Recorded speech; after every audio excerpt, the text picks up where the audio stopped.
ہمارے ذہنوں میں جو معیارات بیٹھے ہوئے ہیں وہ کیا ہے؟ کامیابی پیسے سے ہے، کامیابی جائیداد سے ہے، کامیابی کاروبار سے ہے، کامیابی شہرت سے ہے، کامیابی اقتدار سے ہے. یہ معیارات ہیں. جو جتنا دولت مند اتنا کامیاب، جو جتنا مشہور اتنا کامیاب، جو جتنا پاپولر اتنا کامیاب، جو حکومت پر پہنچ گیا کامیاب، جس نے بڑا کاروبار جما لیا کامیاب، جس نے بہت جائیداد بنا لی کامیاب. یہی ہے اصل میں ساری بس کی گانٹھ. جو تصور کامیابی کا ہوگا اسی کے مطابق آپ کی بھاگ دوڑ ہوگی، اسی کے لیے جد و جہد ہوگی، اسی کے لیے توانائیاں صرف ہوں گی، اسی کے لیے دن رات کی مشقت ہوگی.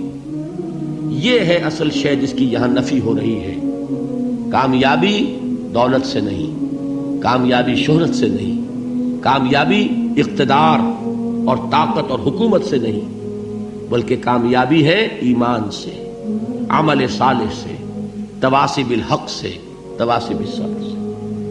آپ غور کیجئے اس نقطہ نظر کا، اس ایٹیچیوڈ کا، یہ جو مینٹل ایٹیچیوڈ ہے اس کا بدل جانا ہی انسانی شخصیت کے اندر انقلاب برپا کرے گا. اب آپ کا نتیجہ کیا نکلا؟ اگر تو دولت سے کامیابی ہوتی تو قارون بہت کامیاب تھا، اگر حکومت سے کامیابی ہوتی تو فرعون اور نمرود بہت کامیاب تھے. کامیابی ان سے نہیں ہے. کامیابی انسان دولت میں قارون کی دولت تک پہنچ جائے اور دنیا میں دبدبہ اور اقتدار اور سلطنت اور حکومت کے اعتبار سے وہ نمرود اور فرعون کا مقام حاصل کر لے، وہ ناکام ہے، خائب ہے، خاسر ہے، برباد ہے. اور ابو ذر غفاری کامیاب ہے، چاہے ان کے پاس کچھ نہیں تھا، جھونپڑی تک نہیں تھی، کوئی گھر نہیں تھا. حضور نے فرمایا ہے اللہ کے کچھ بندے ایسے ہوتے ہیں جو کسی محفل میں جانا چاہیں تو انہیں اجازت نہ ملے، جو کہیں اگر رشتہ کرنا چاہے کوئی ان سے رشتہ کرنے کو تیار نہ ہو، کہیں کوئی سفارش کرنا چاہے تو ان کی کوئی بات ہی نہ سنے. لیکن اللہ کے ہاں ان کا وہ مقام ہے کہ اگر بھولے سے بھی کسی بات پر قسم کھا بیٹھتے ہیں تو اللہ ان کے قسم کی لاج رکھتا ہے. یہ ہے فرق. یہ جان لیجیے اچھی طرح. اس بات کا مان لینا آسان، اس پر سبحان اللہ کہنا آسان، لیکن اس کے مطابق آپ کے اپنے ذہن کا بدل جانا بہت مشکل. اس لیے کہ ہم متاثر ہوتے ہیں اپنے ماحول سے. وہ بڑا محل ہے، دیکھ کر ایک دفعہ جھجری آتی ہے، وہ بڑی سی 20 فٹ لمبی کار سناٹے کے ساتھ آپ کے پاس سے گزر گئی. ایک دفعہ اعصاب کے اندر ارتعاش ہوتا ہے، محسوس ہوتا ہے بڑے یہ نصیبے والے لوگ ہیں، بڑے خوش نصیب، بڑے کامیاب. حالانکہ کچھ معلوم نہیں کہ یہی سب سے بڑی بد نصیبی ہو سکتا ہے کہ یہی سب سے بڑی ناکامی ہو. اگر ذہنوں میں یہ بات بیٹھ جائے کامیابی کس شے سے. یہی وجہ دیکھیے قرآن مجید میں بارہا آپ دیکھیں اولئک هم المفلحون، یہ ہے لوگ کامیاب ہونے والے. آج یہ آپ نے نماز میں وہ آیات سنی، یا ایھا الذین آمنوا ارکعوا واسجدوا واعبدوا ربکم وافعلوا الخیر لعلکم تفلحون. اے ایمان والو، رکوع کرو، سجدہ کرو، اپنے رب کی پرستش اور بندگی کرو اور اچھے کام کرو تاکہ تم کامیاب ہو جاؤ. تو کامیابی کن چیزوں سے ہے؟ یہ ہے سب سے بڑا سبق. یہ ہمارے دل میں اگر بات بیٹھ جائے، ٹھک جائے، تو زندگی بدل جائے گی.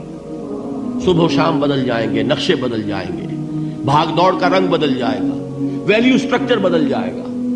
آج وہ ایک چیز نہایت اہم نظر آ رہی ہے، کل نہایت غیر اہم نظر آئے گی. جیسے کہ حضور کی حدیث ہے مالی ولی الدنیا، مجھے تمہاری اس دنیا سے کیا سروکار ہے. انما مثلی کراکب استظل تحت شجرۃ ثم راح فترکها، میری مثال تو اس سوار کی سی ہے جو تھوڑی دیر کے لیے ایک درخت کے سائے میں ٹھہرتا ہے سستانے کے لیے، پھر وہ اپنا راستہ لیتا ہے. اسے اس درخت سے مستقل تعلق اس کا نہیں ہے، وہ اس کا گھر نہیں، وہ اس کی منزل نہیں. اسی طرح یہ دنیا میرا گھر نہیں ہے. اب دیکھیے ہم کہتے ہیں انا للہ و انا الیہ راجعون، ہم تو مسافر ہیں، ہم اللہ کے پاس سے آئے، اللہ کی طرف ہمیں لوٹ جانا ہے. کن فی الدنیا کانک غریب و عابر سبیل، حضور فرماتے ہیں دنیا میں ایسے رہو جیسے کہ تم اجنبی ہو یا راہ چلتے مسافر ہو. لیکن یہ طرز عمل کب ہوگا؟ جبکہ یہ آیت ہمارے ذہنوں کے اندر بیٹھ گئی ہو. والعصر ان الانسان لفی خسر الا الذین آمنوا وعملوا الصالحات وتواصوا بالحق وتواصوا بالصبر. یہ ہے اصل بات جو میں نے عرض کیا تھا کہ میں بتاؤں گا صحابہ کیوں ایک دوسرے کو یاد دلاتے تھے. اس لیے کہ دیکھیے جیسے برف باری اگر ہو رہی ہو، آپ باہر نکلیں گے تو برف آپ کے کپڑوں پر جم جاتی ہے نا، تو آپ جھٹکتے ہیں کپڑوں کو تاکہ برف ہٹ جائے.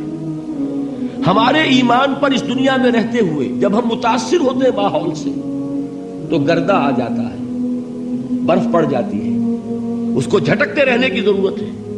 اور وہ جھٹکنے کی بہترین اور مؤثر ترین شکل یہی ہے کہ یاد رکھو کامیابی ان چیزوں سے نہیں ہے. چمک دمک جو ہے دنیا کی، یہ ساری چمک دمک جو تمہیں رجھا رہی ہے، جو تمہیں اپنے اندر گم کیے ہوئے، یہ لفظ گم پر اقبال کا وہ شعر یاد آ گیا کہ کافر کی یہ پہچان کے آفاق میں گم ہے، اور مومن کی یہ پہچان کے گم اس میں ہے آفاق. تم گم نہ ہو کر رہ جاؤ، اس میں مبہوت نہ ہو کر رہ جاؤ، مرعوب نہ ہو کر رہ جاؤ. دنیا ہی کی محبت تمہارے اوپر ڈیرے نہ ڈال دے، تمہارے دلوں کے اوپر مسلط نہ ہو جائے. لہذا تازہ کرتے رہا کرو والعصر ان الانسان لفی خسر الا الذین آمنوا وعملوا الصالحات وتواصوا بالحق وتواصوا بالصبر.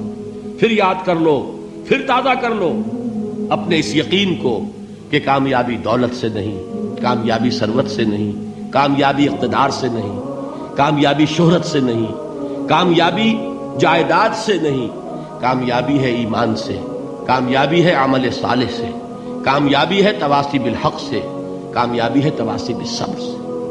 یہ چار چیزیں ہیں کہ جو کامیابی کے لوازم